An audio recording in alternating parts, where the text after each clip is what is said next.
আসসালামু আলাইকুম। আমি মোহাম্মদ মেহেদি হাসান। আজকে আসছি শিবগঞ্জ উপজেলায় কৃষক ইউনিয়নের 40 ছত্রা গ্রামে। আসেন এখানে এটা হলো আমাদের কচুর প্রজেক্ট।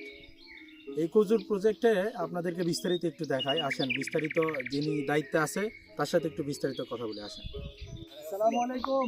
ওয়ালাইকুম আসসালাম। ভাই কেমন আছেন? আলহামদুলিল্লাহ ভালো। ভাই এখানে কয় শতক জমির ওপর কচু লাগাইছেন? 40 শতক। 40 শতকের ওপর। আচ্ছা আচ্ছা। কচুর এটা তো গাছ লাগাইছিলেন, হ্যাঁ, দেখে তো মনে হচ্ছে যে কচু মরে গেছে।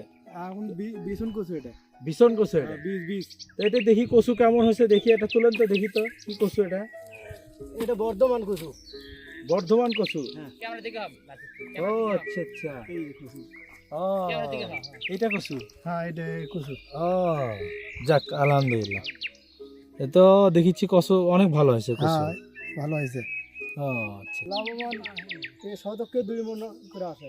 শতককে 2 মণ করে। যাক আলহামদুলিল্লাহ। গতবারের তুলনায় এবার কি ফলন ভালো? হ্যাঁ, আলহামদুলিল্লাহ ভালো। যাক আলহামদুলিল্লাহ। তো আপনার গ্রো আপ থেকে কি কি সুযোগ সুবিধা পাইছেন? অনেক সুবিধা পেয়েছি। সার ওষুধ এই সমস্ত সব কিছু পাইছি।